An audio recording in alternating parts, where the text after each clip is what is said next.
good shit before we even start rolling. I'm gonna shut up. Hey, here's an interesting thing. Do you ever use Chat GPT? We'll talk about that. It can see. This morning they showed me it can see. Wait, what do you mean? It can look at one of my paintings and say, "Well, this was made by Ron English, and it's see, you're pre-podcasting. You're pre-podcasting. Yeah, I know. Okay, is everybody ready? So what's going to happen is everybody gets to come up and interview Travie. Everybody gets 2 questions, 3 if you're really interesting. So I will start it off, and then Mike will be second, and then after that, just please come up and. We do ask that you say your name and that say, and then kind of release us, say, it's okay that I'm in this video. So, a lot of lawyers out there. Okay, anyway, so today, this is Big Genius. This is detention. And our substitute detention teacher today is the one and only Travie McCoy. There can only be one. There can only be one. And you're allowed to ask him anything. He doesn't have to answer. But yeah, I think he might answer. Pretty open. I'm pretty open dude. I've known Travie for a while. We actually toured China together. Mm-hmm. Boy, a lot of stories there. Lots. Yeah, things happen fast. Like 1 minute they're having you make a big painting. You don't know why or for what reason. And then they say, now you're in this movie. Here's your lines. Now you're performing in front of 50,000 people. Now that was the worst. We had this crazy, I'll just tell real quick. We had this crazy party. I come downstairs. There's this huge complex. It's 1 million square feet. And they're having their 1-year celebration or whatever. But so Travie is down there making a big painting, and we were all rocking, right? Yeah. Then they say you have to paint with them. It's like, what is this for? And then so I paint for a bit. Then they take us out. They blow up 2 million fireworks and give a couple speeches. And like 4th of July, New York. They grab us out of the crowd, pull us through this huge complex, come out the other side. There's a whole other audience there. Not audience, like no, it's an audience, and a stage, and they say, Travie, and more fireworks. You're on in 10 minutes, and you got to. I got paint on my hands and shit. Like I'm like, okay. Well, meanwhile, he had no idea. I don't think you performed in, like you said, 7 years. It was like 6 and that. Yeah, 7 years. That was very stressful, and you smoked about 7 cigarettes before you. 7 packs, maybe. But it's like, it was unbelievable, like the stuff that we went through on that tour. But anyway. I know everybody has. What do they call it? Like like friends that have been through war together. They have that bond, that war bond. Yeah, it was. Nobody knows the trouble we've seen. But Ron he came out of it with a really nice fake Richard Mille watch. Yeah, we all got our fake watches. And we went to a store. We went to a mall where they literally they have a Ron English store. It's like I ain't got nothing to do. And we went in and haggled for his own shit. I shit you not. We went in and we were haggling. Well, actually, we threatened their lives and scared the shit out of them. For legal reasons, we didn't threaten anybody. But a couple people got threatened. No, you went up. He does all of his clothes there, so he buys all the materials. So he went to go work on that, and the rest of us stayed down in the little fake store.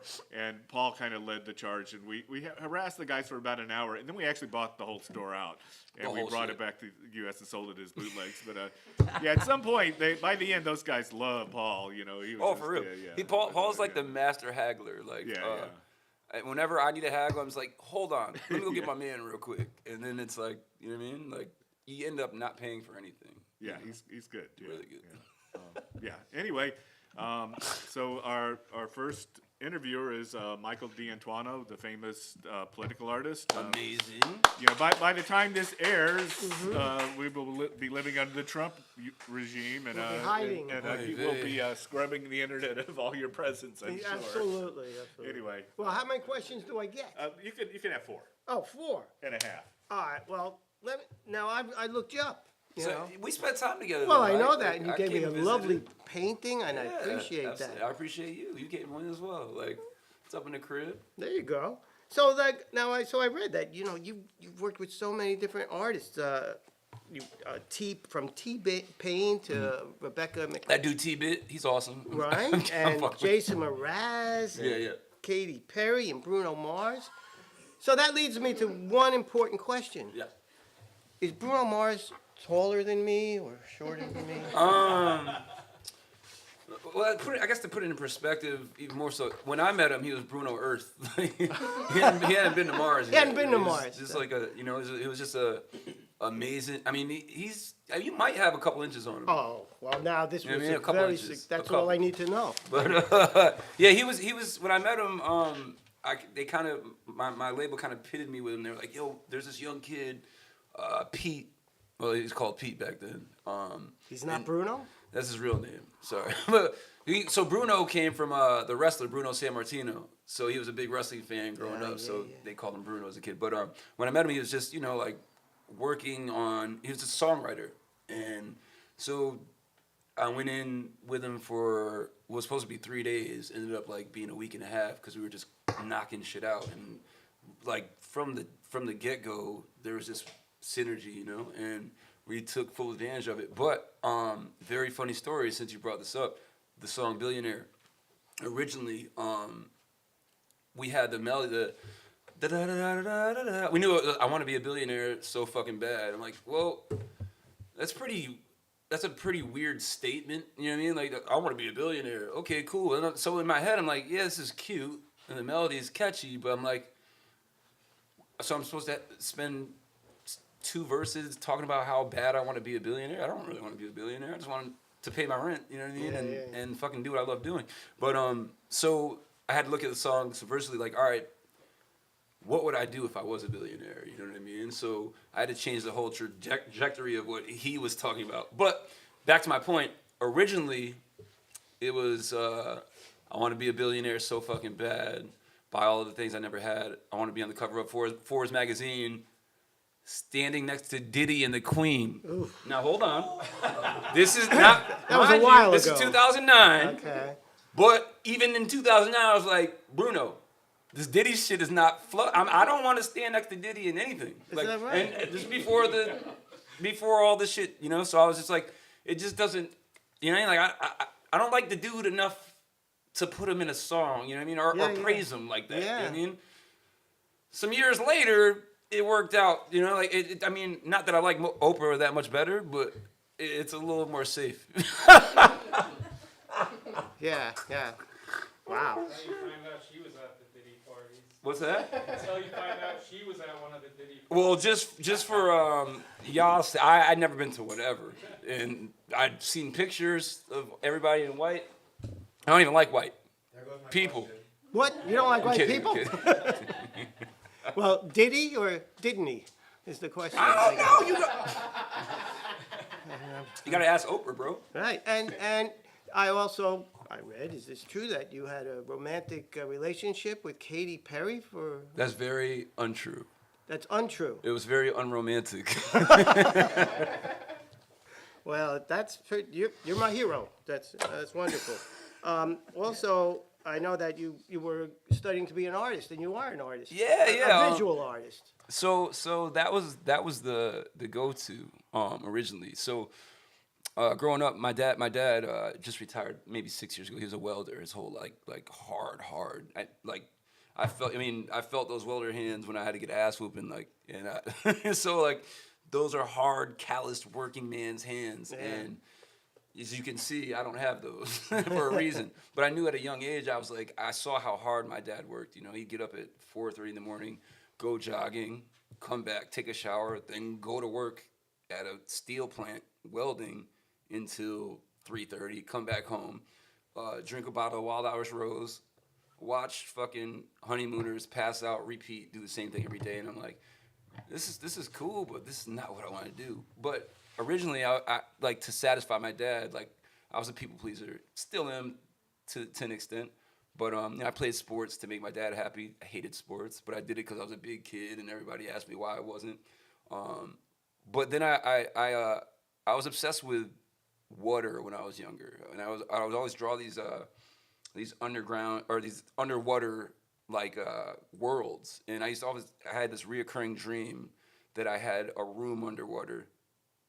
It was a cube, it was just like this, but it was surrounded by water. So, but everything in my room was dry. Yeah. But I could stick my hand through the water and shit, you know what I mean? See fish. It was crazy. And I had this dream all through my childhood. And then I picked up a book and I saw a welder underwater. He was doing underwater welding. In my head, I'm like, how the fuck is this dude using fire underwater? And my brain didn't. So they're like, oh, calcium. There's all these. It's scientific. But I saw this. I'm like, oh, I love water. I love being underwater. And my dad's a welder, so I'm like, Dad, I want to be an underwater welder. And I never see my dad's eyes get so like he was just like, You're so proud. my son. Little did I know, like, fuck underwater and fuck playing with fire underwater when you have an oxygen tank on your back. You know, things, logistics kick in when you get older. You know what I'm saying? So, I'd always been into art, drawing, and my dad picked up on that when I was really young. And one thing to this day, I'll never forget. Like the first time my dad came into my room, and I think I had a Rambo comic book, and it was like Rambo illustrated comic book, and I was drawing Rambo like from the comic. And my dad comes in, he's like, "You didn't trace that, did you?" I'm like, "What do you mean trace it?" He's like, "You didn't put that over that," and I'm like, "No, they're different sizes. Dad, look at the I didn't say proportions because I didn't know the word proportions back then. But I'm like, "Look, bro." He's like, "Well, you better not be tracing." I'm like, "All right, cool." So that stayed in my head, like, fuck. So whenever I draw, I can't. I mean, like, that wasn't even a concept to me to put the paper over something and then trace over that. Like, but in my head, my dad instilled in my head just by him saying that with his tone of voice that it was a bad thing, and that it was illegal. So like, I grew up drawing, just from, seeing things and and always had that voice in the back of my head. You better not be tracing. Yeah. And growing up, that's whenever my dad saw me drawing, he'd be like, "You better not be tracing. You better not be tracing," and that stayed with me. So once I decided the underwater welding shit was not a thing, or was never gonna happen, and my dad started picking up on the fact that I was into art and drawing and shit. I got into high school and I was a terrible student, like awful student. Literally just spent every class drawing my name in my notebooks the coolest way I could. You know what I'm saying? Like the graffiti bug, Yeah. And so when it came time to graduate, I was like, I'm fucking this whole thing up. Sorry. Let me so 10th grade I started Gym Class Heroes. In 10th grade, in 97 we started the band in 97. So I was in 10th grade, and so music. That's when I'd always been into music. My dad was a bass player, so music was heavy in the household, always. And so I started gym class in 10th grade, but I'm still super into art. And then the next year, 11th grade, I started an apprenticeship at a tattoo shop. And this is where the tracing thing comes in. So I get into this setting where now I have to trace in order to make these stencils to put on people to tattoo them. But every time I'm making a stencil, I hear my fucking dad's voice. Like, I'm like, no, like this isn't working. But I had to do it. And it's just a little anecdote. But yeah, so graduation comes around, and like I said, terrible student. And luckily, I had a really fucking awesome guidance counselor named Mr. Corcoran, rest in peace. He also saw that I had some talent, and but also saw that I was a terrible student. So he was like, "Hey, we need to get you out of here, so you can do bigger, better things. Like, what do you want to do?" I said, "I want to go to art school." He said, "We could do that, but you're gonna have to bust your ass this next year to make it happen." I said, "Say less. What do I have to do?" He's like, "Well, I'm gonna rearrange things for you to make it a little easier, but you're still gonna have to work hard." So basically, he took away all my electives. Like, I didn't have to take a foreign language. I didn't have to take another gym class. Oh. Thank God. And so he replaced all those classes with more art classes. Mm-hmm. And so if he had he not done that, I wouldn't have graduated. And so I ended up going to Syracuse University for a portfolio review like a year after I graduated. And all the schools loved my portfolio, but they hated my transcripts. It's like, "Yo, your grades are They just kept tossing me down to different tables. Like, so I ended up at Munson Williams and Proctor, and like, "We love your work, and we can work with your grades." I'm like, "Sign me up." So I ended up in Utica, New York, and I'm not sure if you guys are familiar with Utica or not, but it's a scary fucking place, man. Like, this is the lore I was told. So I think in the 50s or 60s, Utica had like a psychiatric hospital that lost funding. So they basically just let everybody go, and then they started mating. And now you have Utica, New York. Oh, but So, explains it now. All these Imagine years. coming from little ass Geneva, New York, and being tossed into the mix of all these generationally, whatever. I can't, you know what I mean? I don't want to disrespect nobody, but there's some weird characters. And the squirrels were bleeding from the mouth. I shit you not. I have pictures. Bleeding mouth squirrels on Chestnut Street in Utica, New York.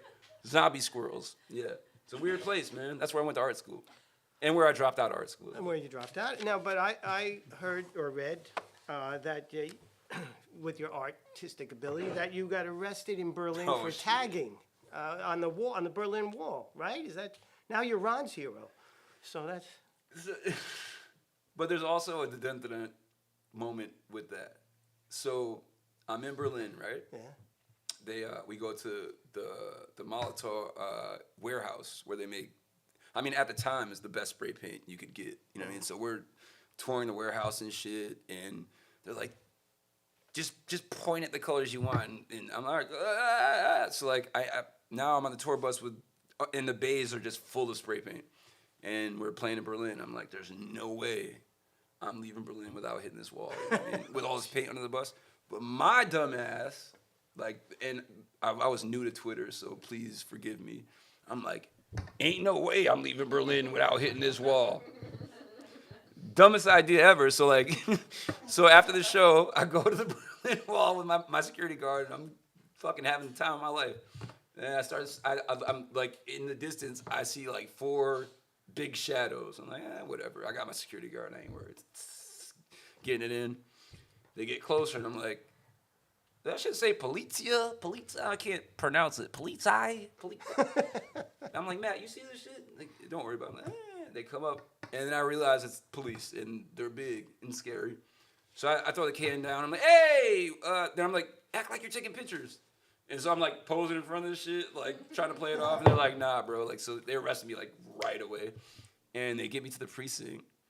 And they're talking. I can't understand German, but it just sounds like Nazi propaganda. I'm striving. And I'm like, oh shit, they're about to fuck me up. You know what I mean? Like, and then the sergeant of the precinct comes, and he speaks English, but he still sounds like the dude from Rammstein. You know what I mean? So it's still scary. He's like, for what you did, we should put you under the cell. And I'm like, oh fuck. Like, I thought it was bad, and now it's really bad. Like, and all I can hear is fucking.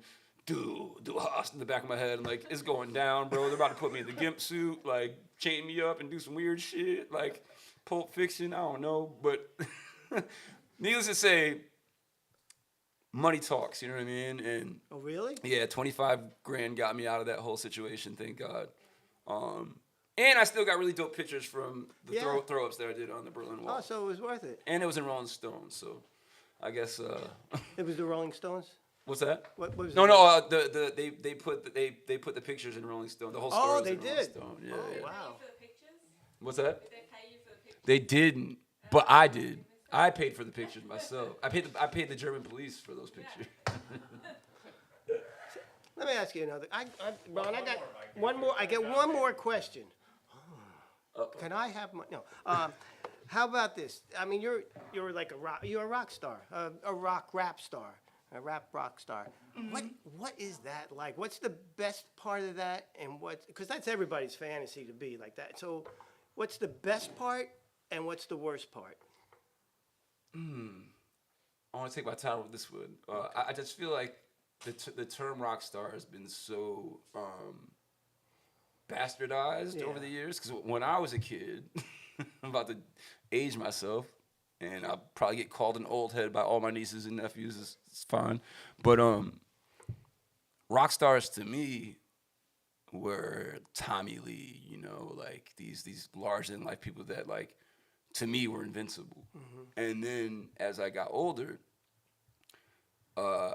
you know, people that I looked up to that I thought were rock stars. You know, I don't want to say thought were rock stars. Were rock stars. Started dropping like Kurt Cobain, you know, Lane Staley, all these people that were like of my generation, who I was just like, these guys are, you know, like they're gonna be the dudes that we look up to that my parents told me about that they loved. You know, the Jimi Hendrixes and all the idols of their time. Like these are the dudes, and then they start disappearing and So the term rock star to me comes with all this baggage, you know,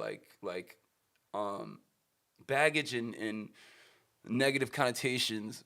And I remember very vividly, maybe like 11 years ago when I guess the SoundCloud era of hip hop started, and I just remember like watching it happen, and a lot of the kids, fuck this rap shit, I'm a rock star, I want to be a rock star, I'm a rock star, rock star. And their definition of rock star was live fast, die young. And unfortunately, a lot of them did, and I saw it, and I was just like, if my kid ever tells me he wants to be a rock star, I might have to sit him down and say, hey, let's rethink this shit. You know what I'm saying? Like, there's I feel like to answer your question though, I guess at the end of the day, yeah, there's a lot of cool shit that comes with being known, being famous. But then there's a lot of shit that you have to sacrifice. You know what I'm saying? I feel like me personally, I offer so much musically. With my music, I give so much of myself, and you know, even personally, I'm a very humble dude. You know, if I meet somebody on the street who appreciates my music, I take time and you know, I want to know what you got from it, you know, and that was one of my big gripes with art school, because you know, we had to do critiques and we had to explain what all this shit I put on the canvas meant, when I would much rather hear what you guys get from it. You know what I'm saying? Exactly. So, yeah. So the shit that like I said, I put so much in the music. So the little bit that I get to keep for myself is what, like, essentially everybody still wants. You know what I mean? Mm-hmm. And when they can't get that, that's when the friction starts. Like, I've given you so much, and I do. It's like, but you can't have this. You know what I mean? We want to say, and it brings me back to something that a good friend of mine told me, Jacob Lodwick. He created Tumblr, Vimeo, when he was like 19, sold them for mad money. But he told me when we were younger, he said, Trav, if you give them A and C, they'll die to get B. And that didn't make sense to me until I was in the predicament. I don't want to say predicament. In the situation I'm in, where I'm like, damn, I'm giving them so much, but I gotta keep B to myself. You know what I mean? Yeah. And so, as far as the rock star shit, it was cool for a couple of years. It gets played out super fast, and if you make it past those couple of years, fucking hooray for you. You know what I'm saying? Because a lot of people don't. Wow. Unfortunately. Oh, sorry to get so deep. But no. it's weird. Now I'm glad I'm not a rock star. Let's open up the floor at questions. Would they come up here or? Come up and have your moment. How about you? No. Shut up! You're in detention. Let's get. Not an option. Don't make them mad. I'll do it. Okay. Come on, Miranda. Should I? I'll get up. Should I get up? Yeah, that's okay. You should stand by Otto. I am up. Oh. Sit here. Yeah, come on, Miranda. That's maybe Mike. You say your name. You gotta introduce yourself, like I don't know you. You don't? Okay. Ooh. Hello, everybody. This seat. Oh, we're getting closer. Hello. Uh-oh. It's getting cozy over here. Closer. Cozy. Oh my gosh. All right, this is tight. So let's talk about this real quick. So these are the desks that I had in high school, and I've been 6'6" since 4th grade. You know what I'm saying? So I remember as a kid getting up and the desk being stuck to me and being so fucking embarrassed. Like, so it got to the point I would just sit down like this and just be in class like, I'm not putting my feet under these motherfuckers, because I know when I stand up, this shit is coming up with me. You know what I mean?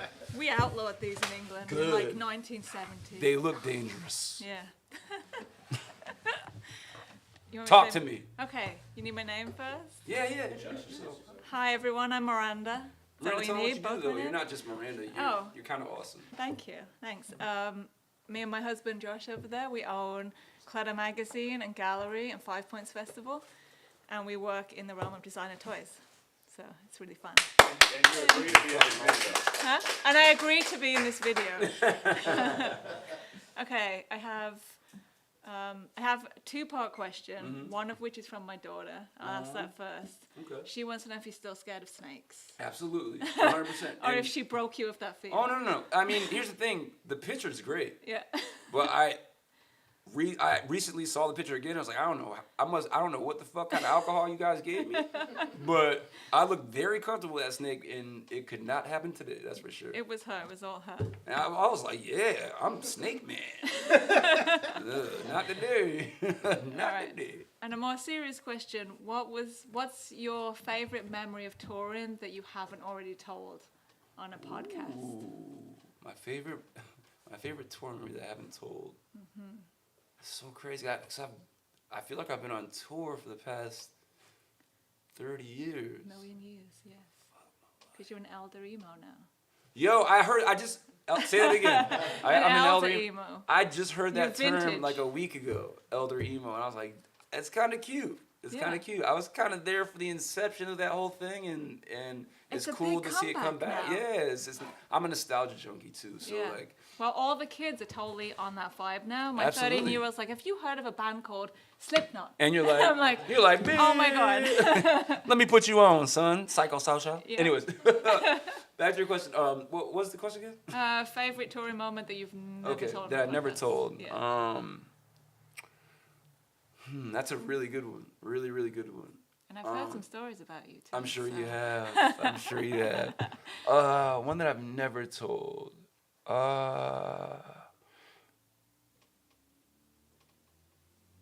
Oh, it's a good question. See if It's stumped you. really good. It's really good. So I Stumped. gotta come with a good answer because I don't want to be like, damn, I should have told her this.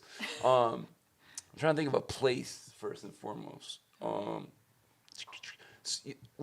minute ago we talked about UK and that was Birmingham. That show in Birmingham Yeah. was crazy. I did play a show in Beirut. Oh, wow, okay. I got booked for a show in Beirut, and I remember my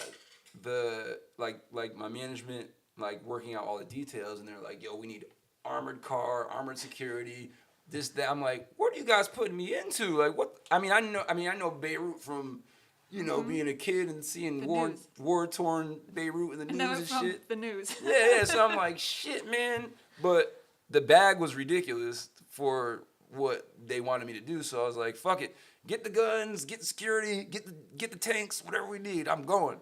And we get to Beirut and get out the airport. And I'm like, oh, they weren't lying. Like, this shit is really crazy.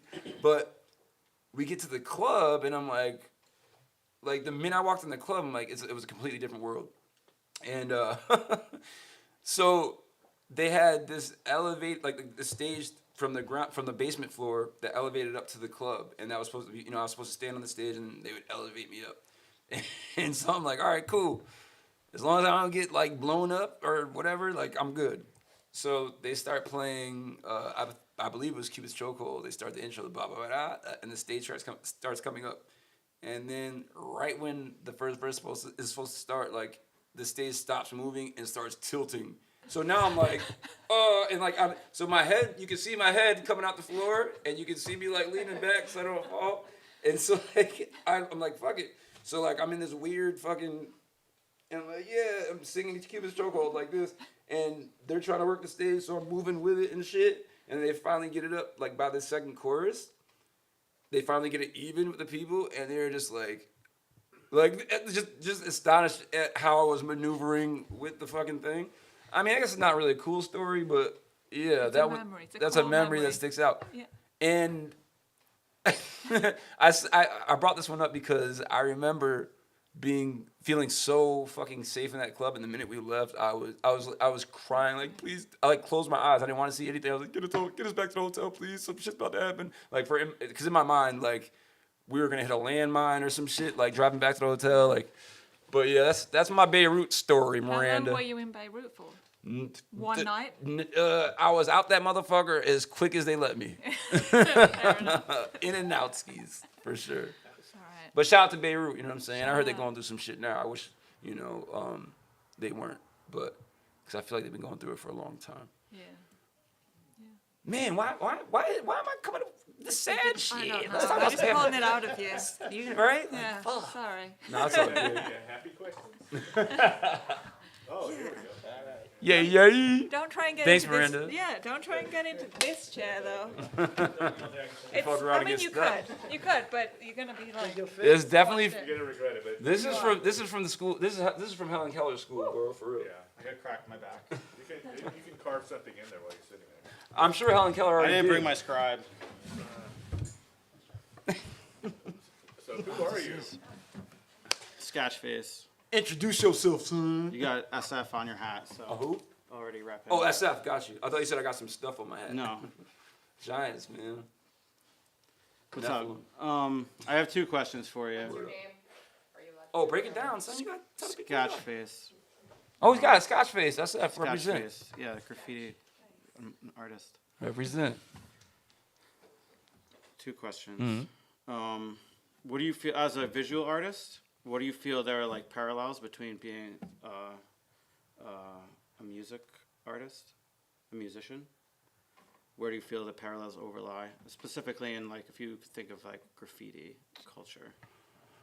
I mean, they're hand in hand for me. You know what I'm saying?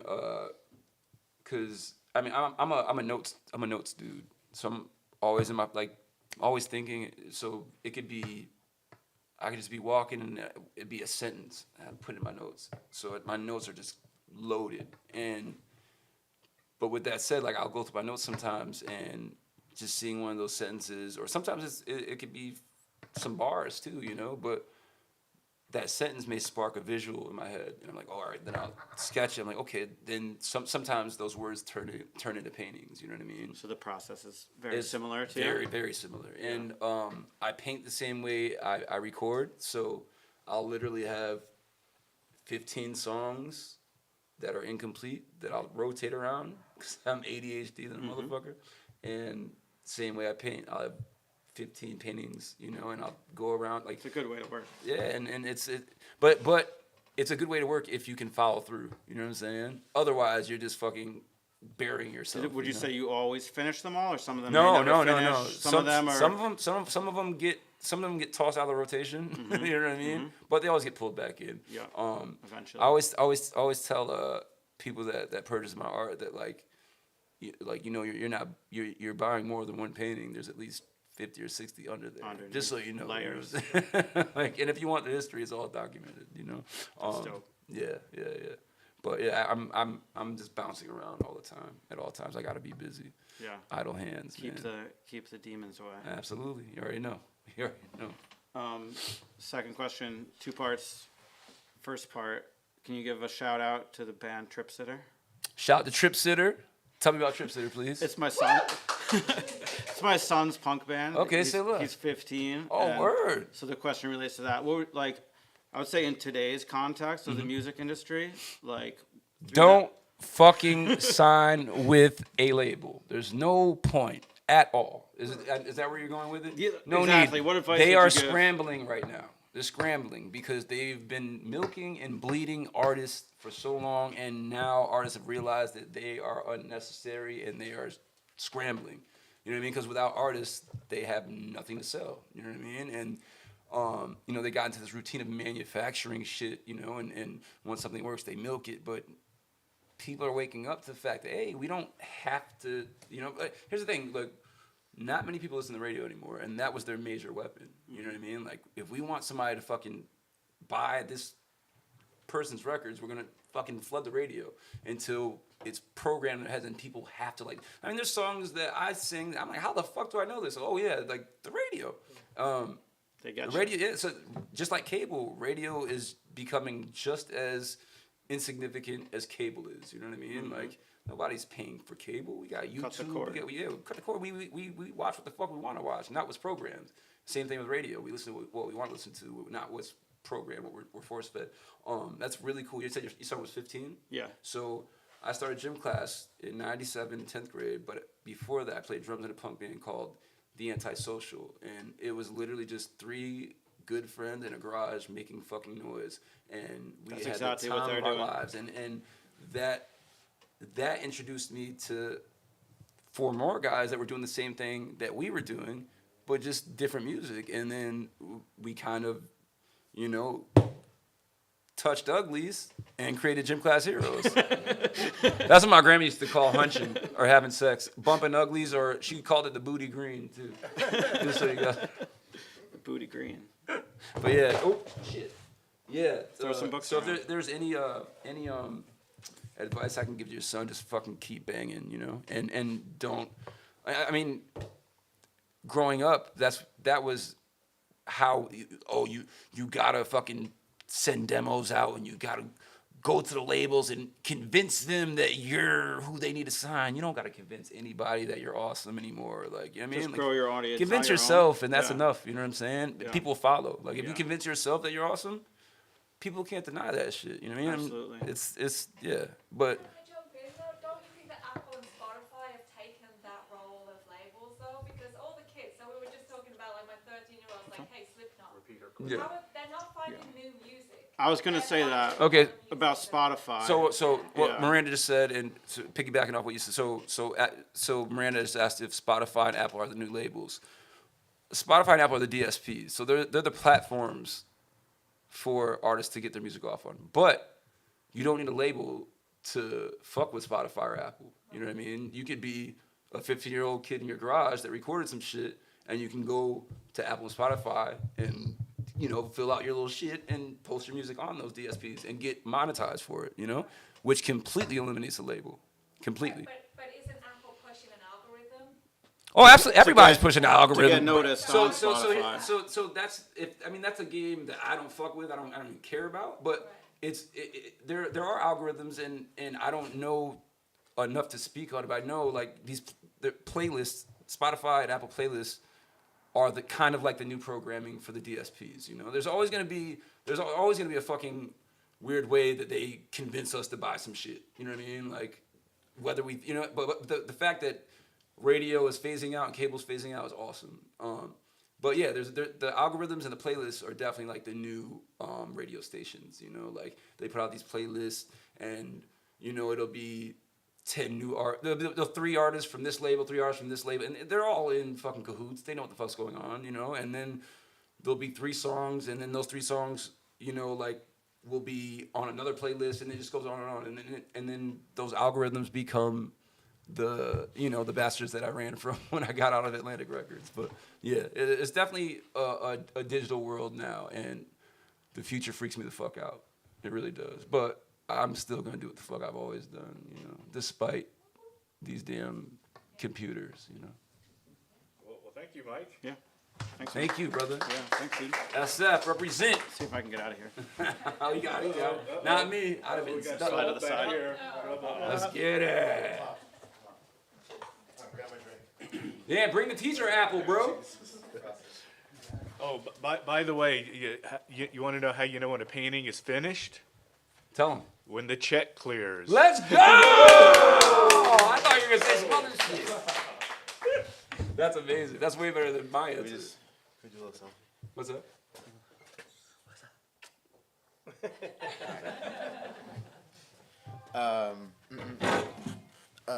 This one? Oh, you're in the wrong seat, bro. Detention times 2. Oh shit. Now we know why he's in detention. Remember this is fucked in up. school suspension? I'm too fat for this. Yo, I all like through the school, in-school suspension because your parents didn't know you were suspended. I think it'll pick you up. Because the whole thing, you didn't want to get suspended because you didn't want to deal with your parents. And then Yeah, they so you gave do in-school. suspension, and you sat there with all the other artists. And just I got All my day, ass just fucking beat. free pass. Hall I got my pass. ass beat in school suspension. Because they were By a teacher? No, by other kids, because they were like in school suspension because they enjoyed it. Because they were bad. Yeah. And I was just like so a little. I was just like I was just fucking around. solitary. And then I'm like walk in there and I was like I didn't know what I was walking into. ISS, bro. I'm Josh Kimberg. I go by American Gross. I'm part of Clutter. That's my beautiful wife Miranda. She was just up here a minute ago. Great dude. I That's my love man them Travie McCoy. And you have permission to use this in perpetuity Thank you, brother. on the interwebs. I don't know. What's my question? What do you think about new hip hop, new rap music? Are you do you like triplets? What's Are you triplets? like the da da da da da da Oh, da music? Well, so Or triplets do you like triplets- '90s hip hop? Triplets aren't a new thing. So well, it's not like a new thing, we've been but there's a lot of for a people. long But there's a time. lot of people who are making that same sound. Oh, absolutely, they have been for a long time. Yeah. But I've always said this. I mentioned the SoundCloud era earlier. Yeah. And there's a quote that somebody said. Back in the day, people made music that made you feel like you were on drugs, and now people are on drugs trying to make music. You know what I'm saying? And it makes a lot of sense. But as far as new hip hop, I'll say the same thing I used to say when people were complaining about, and back to Diddy for some reason. But I remember being in high school and Diddy and Mace, with the shiny suits and the rollies. Yeah. Everybody was anti that shit, the shiny suit shit. So to us, that was the SoundCloud era. So Was that the so SoundCloud era? for me, I mean, Okay. I'm not. Let me That was let me like say- 2001. for 2000, the way we Or look, was that the way 1999? most people look at the da era or the Yeah. SoundCloud era, or Yeah. these kids just whatever. Yeah. Is how we looked at Diddy and Mace back then. It was Okay. like, oh, this shit is whack. But there's always an alternative. You know what I'm saying? So Okay. like, yeah, say you don't fuck with Lil Uzi or Lil Yachty or Lil whoever. Right. You still got Denzel Curry. You still got Earth Gang. You still got Cole. There's always an alternative, bro. Like, whenever there's shitty music, and it's not just with hip hop. There's punk, like, or with metal. Metal became very weird and corny for a while. You know what I'm saying? Like butt rock. I love Creed, man. I fucking love him. But there is a Do you? no. I fucking hate him. I fucking hate Creed, and I hate that dude's face. What's his name? Scott Stapp. Fuck you. I hate. You heard it here, folks. Fuck The that beef. dude. This is the day the beef Oh started. God, here I go. Yeah. It's about to go down. You better reply in less than 16 hours. I'm coming with 5 diss tracks, Scott Stapp. Psych. Oh shit. But no, low key, like there's always an alternative, bro. Like so, like you got people like Joe Budden, like, oh, these young kids, fuck it. Like, why are you stressing yourself? Go listen to some dope shit. There's always something else. Yeah. And I feel like I know that Gym Class Heroes was the alternative for a lot of people when we were coming up. You know what I'm saying? Like, especially in the scene where, in the Warped Tour scene where there's all these dudes, like, you know what I'm saying? Like, trying to be Mick Jagger and shit. And I just come out like, nah, bro. Like, We know who you're talking about. yeah, exactly. A lot of them. But it was cute for a minute. It's coming back. Yeah. Yeah. But there's always an alternative. That's my answer. That's a good answer. That's a good answer. Where would you recommend kids find new music? Like, where do you go to find new music? Here's the thing. It goes back to where you used to go find it. It's not where you find it. It's the energy you put into finding it. You know what I'm saying? Like Exactly. these kids don't have mom and pop record stores like we used to have. You go and you see an album, you buy it simply because the album cover is cool. You know what I mean? That's gone, and that's sad. You know what I mean? But I definitely wouldn't go on Spotify playlists to find new music. These days, I find new music from friends. Like literally, like I'll get a text from a friend. Like I just got one yesterday. Mo, what'd you send me? You sent me some shit yesterday, right? I sent you Rufus to Soul. I never heard of Rufus the Soul till yesterday. It's fucking amazing, and I put him up on Krongbin, who I haven't stopped listening. He hasn't stopped listening to. So it's you make friends with people with good taste, and you'll never run out of good music to listen to, ever. Right on. When you go in to make music, do you find that you start off with a concept, but then the accident is more important than the concept that you went in with? That's a really great question, and I have a really quick and awesome answer. Every song I've ever made has been accidental. Yeah. The intention's always there, but it never ends up the way I think it is. And same with paintings. You know what I'm saying? Like I go with an intention, and I have something in my head. Never ends up the way I want it to. Sometimes cooler, sometimes upsetting, still fulfilling. You know what I'm saying? Yeah. That just gave me a boner. I don't know about you guys. Yeah. Well, I can ask the last question now, and then you can edit it in at the end. What's next? Like, what are you thinking about? What do you want to do that you haven't done? I'll give you the same answer I give And I'm sorry to the editors. You have to anybody else who gave it. So what's next? I never know. I never fucking know. And I used to answer that question like, oh, you know, I got this album coming out. I'm doing this, that, and the third. I could tell you that shit, but tomorrow could be a whole different An trajectory. album of flute music. That'll never happen. And I'll never be too old to rap. You know what I Right mean? on. I'll be 85 up in this bitch, still chilling with Ron, thinking I'm the shit. You know what I'm saying? Yeah. Nah, but that's no disrespect to Andre. I love him, but no flute music coming from me. But if I should so decide to, I would hope you guys appreciated it. You know what I'm saying? If I put my heart into it and you fuck with me, like I don't think I would put anything out there that I wasn't proud of. You know what I mean? Yeah, but more music. Oh, for sure. For sure. More music, more art, more me. Always. More life. Right on. Till I'm out this bitch. Amen, brother. Yeah.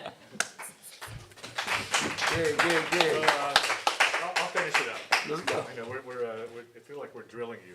Oh, man. We're like Well, the CIA or something. that sounded weird, but please don't drill me, Ron. Oh, okay, sorry. So That'd be a little weird. we plugged your name into an AI program. Oh, shit. Here he goes with the AI. And So I don't know if you guys and know. then we dropped your Ron- lyrics in. So Ron and I just- have this just weird. Just give me quiet for 1 second. Okay. We're gonna put the song in here for 1 second. Well, explain again. I'm scared. I typed in your name and then I wrote the first verse to one of your songs. And So what's it gonna say? well, we'll have to put that in later. But I'm so scared. Anyway, but what do you think about AI? Well, we've had this conversation. Yeah, I know, but So- not on film. All right, so Ron hits me one night, and he goes, "What do you think about AI?" And I said, "I'll tell you." So I downloaded Chat GPT or whatever, and I'm like, "Ooh, let me." I mean, I'm pretty eloquent. Let me type something out and see what happens. That's cool. It's not what I was expecting. So I keep doing it. Oh, that's weird. But then I started noticing that the shit that I was typing started to get a little more deviant and more deviant. And I'm like, I don't like where this shit is going. Let me stop right now. And so I told Ron, I was like, it just creeped me out. You know what I mean? Like it pulled something out of me that I didn't like. Not that I was like typing gross shit, but like, you know what I mean? Like it just, I was thinking of shit that I don't normally think about, you know, just to see what the fuck it would come up with, you know? Yeah. But you have a different experience, The music and I respect The it. music is interesting, but I swear to God, it feels like that it's a zombie made it. Well, it is. I mean, isn't that what AI is? Yeah, pretty yeah, much? but It's it an electronic does zombie. stuff. But yeah, but it feels very like a dead person made it. That's So- the point, right? But yeah, well, I think it kind of points out the great things like that you do, or that Steven Tyler does, or the real guys do. Now it gives you like more clarity on what makes them great. Do you know what I mean? Because when you see, okay, so I went to college, and you know they only give you the great books. Yeah. They don't give you shit books, no romance novels or Never, anything. never. But you know, one time we're touring Europe, and we were just drawing on the streets, and it rained for 6 fucking weeks, you know? So we couldn't draw. We're sitting in a van drinking coffee and just no money, just fuck. And then my sister came back. She says, oh, I found a box of like 50 books for a nickel a piece. So we sat there for like 3 weeks and read the worst books ever written in the history of the world. But I didn't know about them because I only read the books I was assigned. you were assigned, yeah. Yeah. But did you sometimes- find some but it gold made in some me of those books? Made me understand the great stuff by reading the shit. You know what I mean? So sometimes I think I you like listen that. to that for a while and you think, and they are sneaky get into Spotify. Like you listen to new stuff and then they'll throw in one. Oh, and absolutely. That's totally, because then they can own all the artists. Absolutely. They're always going to have a fucking backdoor, you know, like. It's But, interesting though, yeah. But let's talk about how you use AI.